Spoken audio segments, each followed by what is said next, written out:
All right, we are live.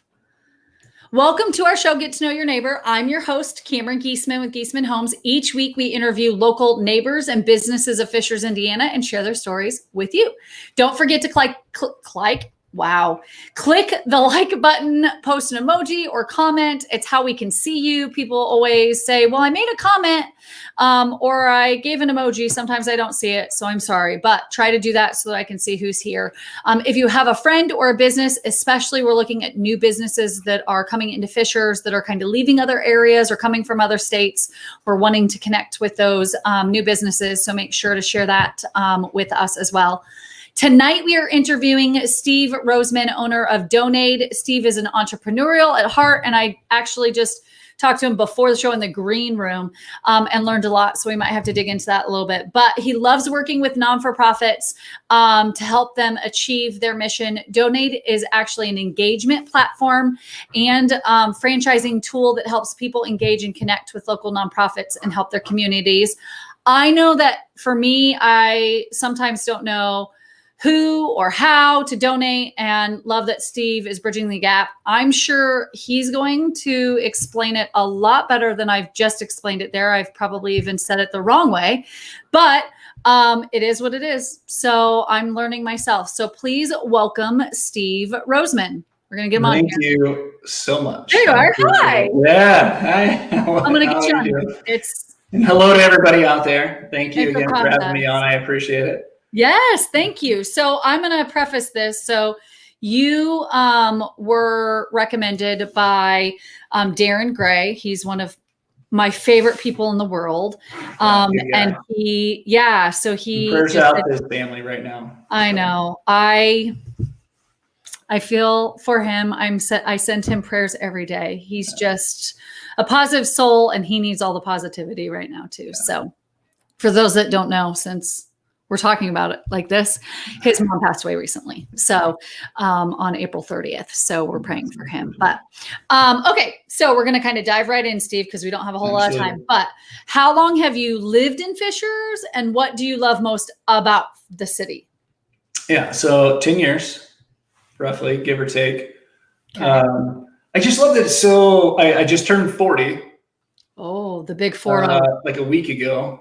Ooh. Yeah, maybe a little bit more. Yeah, I crossed the line. My wife's a little older, so she's very happy that I'm now in my 40s. Yep, everything falls apart.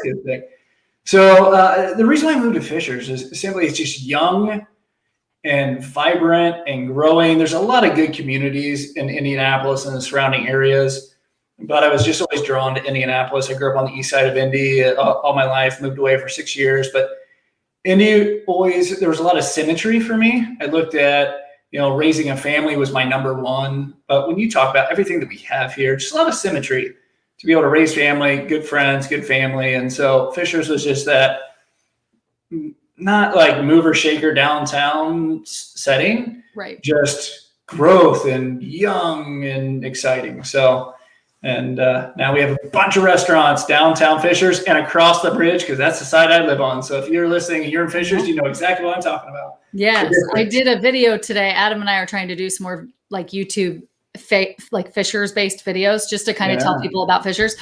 And that was one of the things that I talked about. Like before, take it 5 years ago, there weren't that many restaurants. And now I feel like we're a melting pot. It was my wife's only complaint. She came from Dayton, Ohio. She like, Steve, I love everything here, but you guys have nothing in terms of restaurants except for burgers and pizza. Yes. And that's very different now. So she's very excited. We have an Aldi. It's actually her favorite thing. So what is? Aldi. Oh. She went into depression because she wasn't at the grand opening of Aldi. It was hilarious. And we were on vacation. Like she was mad. We were on vacation at the grand opening of Aldi. It's hilarious. Anyway. I do love a good Aldi run. We are gluten-free at our house, and they have great options for gluten-free. So we do love that. Well, tell us a little bit about your story. Like what made you want to be an entrepreneurial and why did you go the nonprofit route? So first part of that question is easy. It just happened. I knew in 7th grade that I was going to start my own business. Grade? Yeah. So I was very blessed. my grandfather, anybody who knows my story and my background, my grandfather, biggest hero in my life, had MS. And so our relationship was very different because he couldn't walk. And so when I visited him, it was a lot of conversation. Most of it I didn't understand until he had already passed. When I have moments, like, I think that's what he was talking about. And it just triggered things. But I watched somebody who people came to his house, very successful business person, came to his house, and he was handing them envelopes of cash. Take care of your family. I know you can't feed them. Take care of this. Like somebody who everyone would think he needed help, which may be companionship because he's in his chair, but he was the one taking care of others. And when he passed, 14 priests were behind his casket. What? And so and I only mention that because I looked at, he had 7 kids. I looked at his success business-wise, his success with his family. And to me, at a young age, I looked at him and this is what I wanted.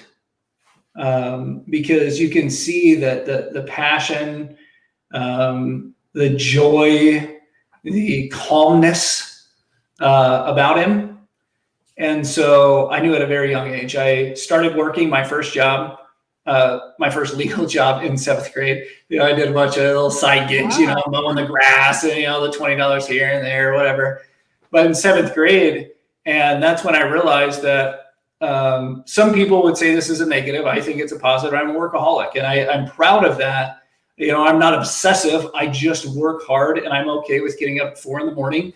and not stopping till 7 at night.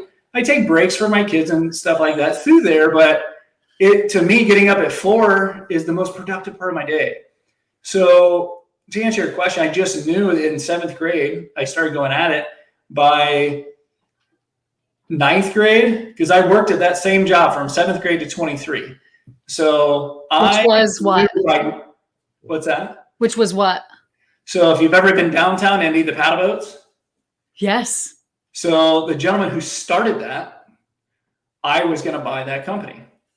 Unfortunately, the city took it over because I'm just saying, I think they realized he was making a pretty penny. And so when I graduated, the goal was to buy that business. And in my last semester, senior year, contract didn't go through because the city didn't renew, so I couldn't buy it. But anyway, I knew at a young age, my mom, who was a special ed teacher, got into the family business to raise us. There's 3 of us. And it wasn't so much that I learned a lot, except for work ethic. But I just knew that I wanted to be able to, it wasn't a control issue. It was more of, I wanted to be able to make a difference.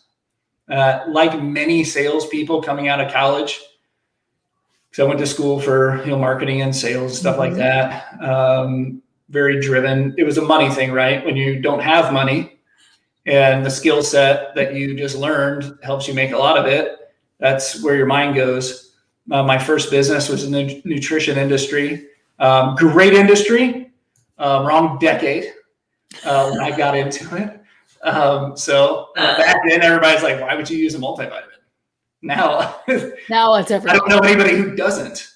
And so just wrong timing. I learned my lesson there. But when I made it back to Indy, to answer the second part of that question, it was to start a nonprofit in memory of my grandfather. Mainly, it wasn't about the cure. I knew I was never going to raise that kind of money, but it was to take care of the families who were struggling in the moment. Because that's what I saw. I saw my grandfather had 7 kids, had in-home health care, all these people, and I saw how much it still took to take care of him, who was a positive person, who just was in a good place. And I'm like, okay, most people don't have that.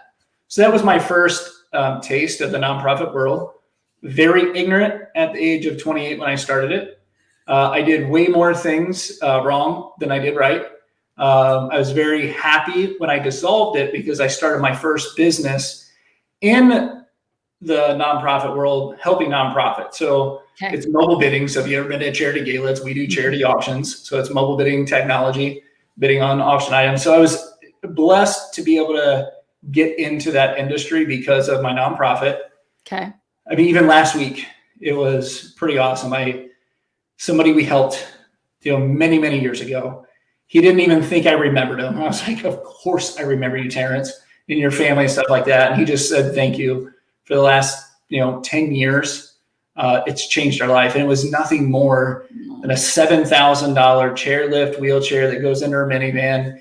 And as a mother, it changed her life. And I'm not saying that by any means, I had a whole team helping, but that was like 10 years ago. And he just reached out for my birthday to say happy birthday.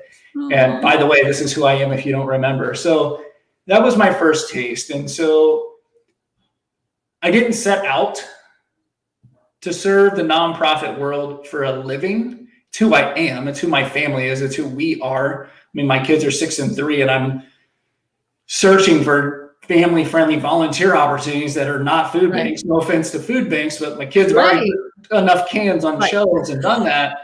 I want them to have an emotional connection and understanding at the age of 6. You need something to truly connect the dots. And so my first business in the nonprofit world was because I had a nonprofit, got into mobile bidding. The mobile bidding sparked my desire to help the nonprofit world become financially sustainable. Okay. Because I saw too many nonprofits not operating like businesses. Mm-hmm. Because they're a 501c3, which that's just a tax filing. Mm-hmm. They're a business, but I wasn't seeing it. And so I believed in what they were doing. I loved what they were doing in helping people, and I say people, animals, I get it. There's a lot of causes, but I wanted to help the sustainability because I know that the majority of the people who got into the nonprofit world, they weren't business people. They were people who loved the cause, became the number one volunteer. The next thing you know, they're the executive director. And it's like, wait, how did I get here? Yep. But it's because they don't want to say no. And so it's like, okay, how can we train them up in a simple, easy way to make it efficient so they're happy serving and not just chasing the dollar all the time? Yeah. I mean, you're a salesperson. I mean, we remember when you're just turning and burning, just trying to do anything you can. Well, eventually you learn there's just something called follow-up and then relationships. And then you're not turning and burning anymore. People are referring you because they trust you and all those things. That's what I realized was the sustainability part comes down to relationships. So long answer, I apologize, but that's I think the story behind everything. That's what I wanted though, because it's sometimes so hard. Like even today when I started to do like my Instagram post to say what Donaide is. Yeah. And you can use these big words. And I, went to your website and did a bunch of research, but like, it's sometimes hard to kind of explain it. And that's what this show is for, is to give that long example because well, and to that point, so I'm not the best at articulating with writing and words and things like that. Right. It's just not my forte. And our industry has called donor engagement something that it's not. Most people think we're a CRM, which a lot of great CRMs were not that. It is about donor relationships. It's nothing more than using technology, which is a standing joke. You know what I'm talking about. I'm not very tech savvy. Right. It's using technology in today's world in 2021 to help create and maintain a relationship. If there's anybody listening and you don't think you need technology to maintain your relationships, you're crazy. Yeah. I mean, my best friends call me 15 times before we can finally connect. We all have kids. Our lives are busy. We're working and stuff like that. But we keep on it. We realize that, hey, I got it. Sorry. I got your last 5. I'm sorry. And the next thing you know, we get together. It's great. And then we do it again. And 50 years later, we're great friends, So well, that's sometimes how it is. So tell me, can you explain exactly what Donaide is? Because you've kind of explained, how you got to be to Donaide, but then explain what it is and who it helps and what it helps and how you're bridging that gap. Cause I think that that's where my research today, I was just kind of like, okay, how do you explain that? Yeah. So I'll use a few examples after I explain the first part, and maybe it'll trigger people's minds. Right. So Donaide is nothing more than a relationship management tool. Okay. Right? That's why people say CRM, because they think, right? Yeah, CRM is just data. It's just data sitting there. I know this person, I know her email, and I know her phone number. It's not a relationship. Okay. Okay. You know, so it's more like social media-esque. It's a directory, right? So the whole goal of Donaide is to help people and companies connect with nonprofits and the activities that they have to engage with. Okay. Nothing more than that. Okay. Here's an easy example. My church. Love my church.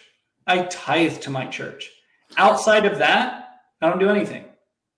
It's not because I don't want to. Not at all. Right. What happens is Sunday I get engaged, I get excited. I'm like, okay, I want to do more than just tithe. Right. So I go to the front desk. I'm like, hey, how can I get involved?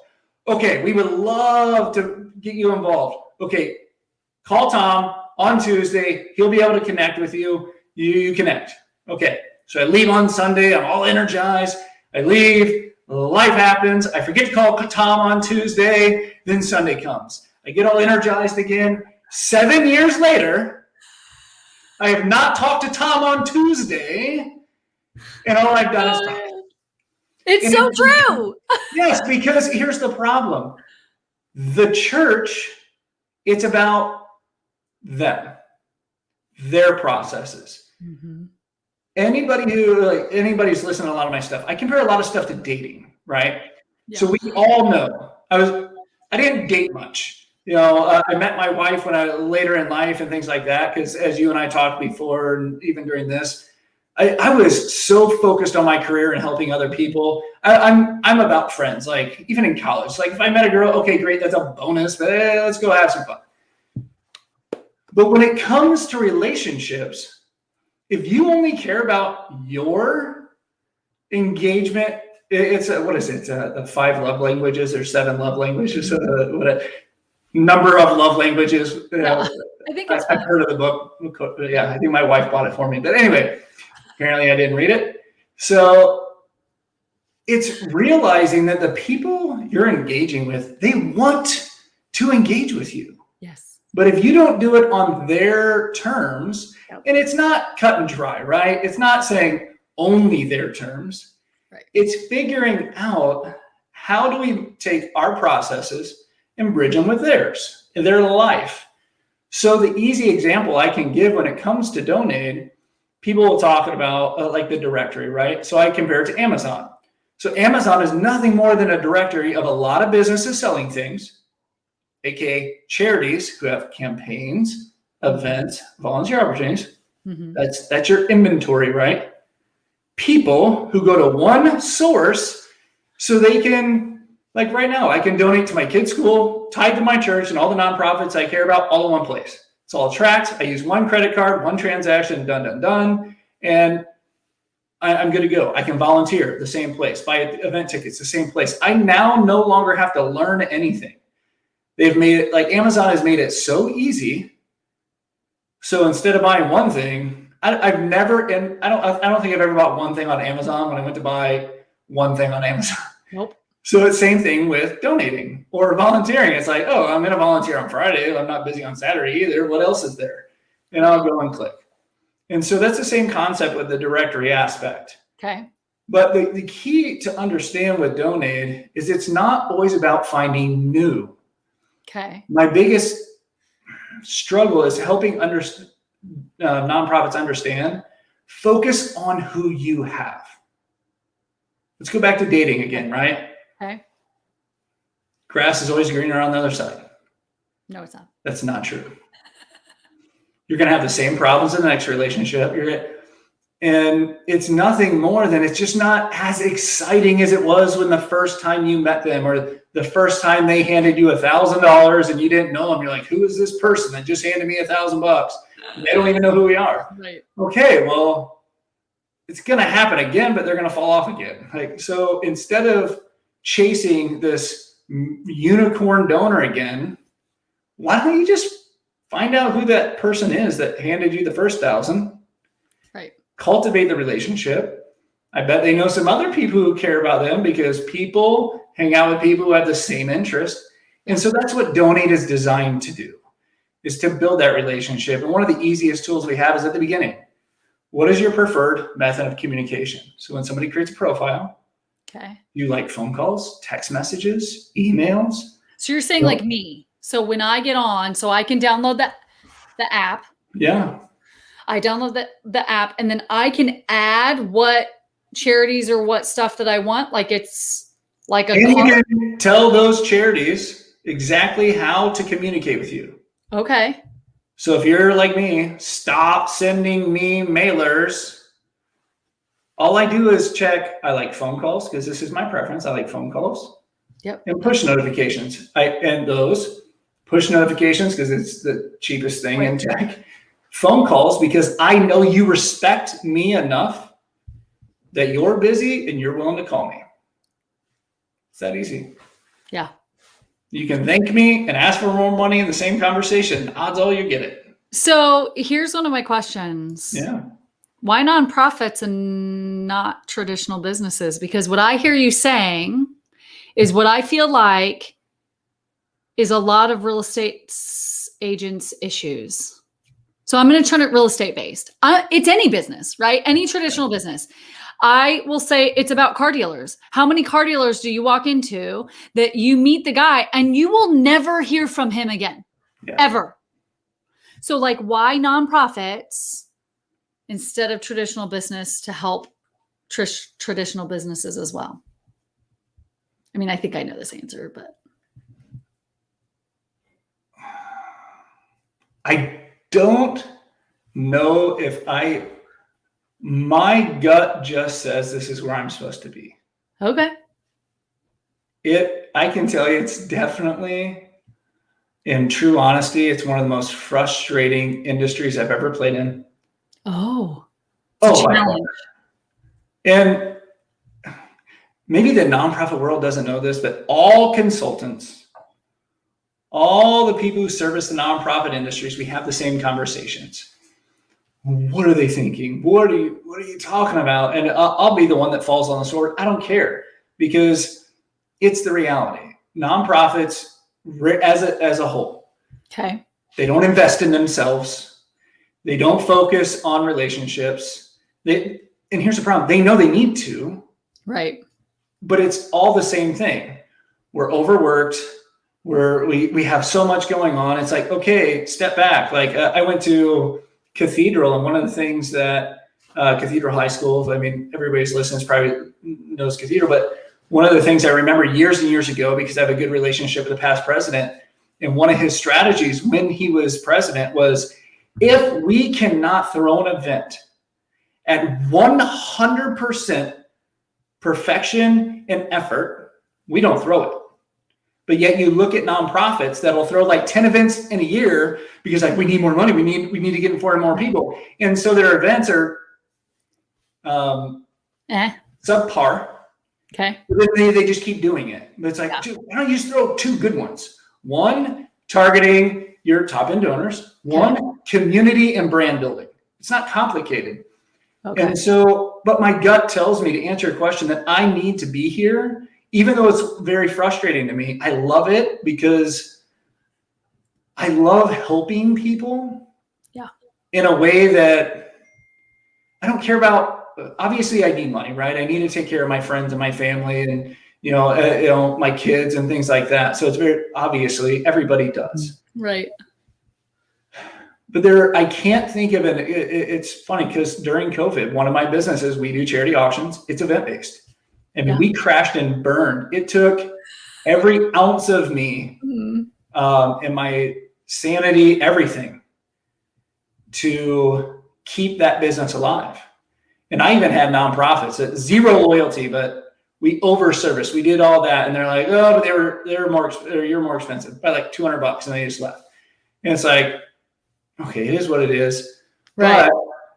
But I'm not going to let that discourage me, because there's so many other nonprofits that will value the fact that we're doing good things in our community. Yeah. It wasn't until I moved to Fishers, and you asked me that, it was the first question. It wasn't until I moved to Fishers that I felt, and it's because I knew I was going to have kids here, that it is my responsibility that if my kids are going to grow up here, I need to help make this community a better place. Yep. First time I ever felt it. And so I'm not going to do that selling random stuff. I won't get any enjoyment. I mean, yes, maybe I can teach my kids, that, Right. but it's not who I am. Right. And so Donaide, I started building it 5 years ago. We just did a relaunch because of COVID. We launched 2 months before COVID. It was awesome. I built it. Tech, like I said, tech is one of the most stressful things. Built it forever, launched it 2 months before COVID. And the next thing you know, whole world shuts down. I'm like, oh, this is just so much fun. I look at God and I'm like, you better show me why you did this, please. Like, very cut and dry, not like me guessing maybe. Right. You need to actually speak to me on this one. Right. But did I get discouraged? Absolutely. It hit me in the pocketbook. It hit me mentally. So many of my friends who are business owners, we talk about this stuff, but at the end of the day, if I or we don't do something, who is? Right. It really comes down to that. Yeah. So I don't see myself ever leaving the nonprofit world. Okay. I love it. I just publicly launched the Donaide Foundation for mental health. Now I'm starting another nonprofit and things like that. It's just, there's just too many people. It's in your blood. Well, yeah. And good people. Yeah. Maybe stressful, but it's like your kids, right? Yeah. Stressful, but you love them. I feel you. I hear exactly what you're saying, because when COVID happened, even with real estate, it kind of shut down to a certain extent. Right. And Adam and I were looking at each other, and we had started doing video, or like going to restaurants and like putting videos together and stuff, which we weren't very good at it. But when it happened, I was like, what else can we do? Because the hard part is that we are a community. And what happens, especially in a time of need, right? We need to band together and support each other. And this show was the only way that I could be like, okay, I need to introduce people, because I've lived here, like you've lived here 10, but I've lived here almost 30. Yeah. And I still don't know all the companies or the businesses, or like, there's so much greatness in Fishers, and so it's like, I'm like you, our kids are going there. Let's support, like you said, the non-for-profit. And I love that. So when Darren said you have to interview Steve and kind of told me what it was, I was like, yes, right? Because we're all supporting each other and helping. So I love that. Yeah. How can we, as viewers that'll watch this later or down the road, how can we help Donaide grow? It's nothing. Tricky question. Because I don't like asking for help. So it's like, I don't want to throw this out there. Yes. So, but we want to help. It's not just about people, right? So it's about the nonprofits, people in our community, and the businesses. Mm-hmm. Every business struggled. But if we all come together, because it's not just about the businesses, right? The businesses struggle, but so did the people who worked for those businesses. So nonprofits struggle just like a traditional business. Individuals struggle just like both of them. And so if we come together as a whole to take care of our community, that's the number one thing. And Donaide allows that to happen, is connect all the dots through there. But really, so September, right now, it's scheduled for September 25th. Okay. You'll start to see things out there. It's called Together in 7. It's a program that we're launching, because we want to bring the community together. We understand that we have a lot going on, but the whole concept of Together in 7 came from, we all hear about Giving Tuesday and things like that, or a Giving Day. I know Indianapolis has their, what is it? I don't remember the name of it. Anyway, okay. Sorry. But it's a 7-day challenge. Okay. that during that week, we're challenging anybody in Hamilton County, especially Fishers, anybody in Hamilton County, to go out and support, whether it be financially or volunteering over that week time. Our goal is to get 3,500 volunteer hours in 1 week. Okay. Understand if you don't have time, but the reason why we're doing it a week, because then you're not out if it's just one day. Right. We can do bigger projects in a week if you do have that kind of time. Okay. So we can affect more in our communities. Well, so we're going to end that with a celebration at the amphitheater. It's a luau for the community, no charge. The reason why we're doing luau, it's my favorite party theme. So we're bringing in a group from Hawaii that this is what they do. They entertain. All this kind of stuff. So you'll be able to learn how to hula dance, play I'm going to mispronounce the ukulele. They're going to entertain everybody from, I think, 2 to 9. So we're going to have a lot of activities out there. And then if everything goes right, because we want to have a week-long celebration, we're going to finish it off with, on Sunday, the police department versus the fire department, Fishers softball game. All this is to help mental health. So it's not even it's the Donaide Foundation that's going to be putting all this together. But that's probably the biggest thing. I mean, right now, it doesn't matter if you're struggling mentally, financially, from work, or we all know friends, but we're all getting back in the game, right? And so that's what it's really about. I've been blessed to create a piece of technology that allows the capability of orchestrating it. Okay. But at the end of the day, it takes people. It takes nonprofits to be able to share what they need. That's the first thing. Okay. Just like you and I as humans, we got to open up ourselves and tell people what we need for people to be able to help us. So that's really what it is. So you can go to donaide.com. You can download the app. So you can download your app, iPhone, Android, whatever, and be able to participate there. We will have a link for that. So just be on the lookout. So that's donaide.com. You can just go to the top right, just hit sign up, and it'll ask individual, nonprofit, or company, and you'll be good to go. Oh, I see. So I'm a volunteer. So they'll have like examples of things that you can do as a volunteer. Absolutely. And it's based on your interests. So when you create a profile, you can say, I like doing these things. I like these types of causes, and it'll start matching you up with things in our community. Oh, that's perfect. I love that. Okay. So what I heard you say with that is I need to send everybody to donaide.com. Have them fill out that. Or just tell them to download it. It's probably an easier, if you're a nonprofit, go to donaide.com so you understand more of what we do as a business. Yeah. But an individual, just download the app or go to app.donaide.com. It's so much easier that way. And and I appreciate you having us on. It means a lot. Yeah. Oh, I'm glad to meet more individuals in the community that care about our community. I love the idea. I think it's great. When I found out about you, I even am mentioning it because we've had quite a few non-for-profits on here. And one of the biggest things, not on every show, but I've asked, what is a struggle? And you're right in saying that essentially one of the biggest things, Steve, is the raising of the money. Like, it's one of the hardest things. And a lot of people don't know the steps to take.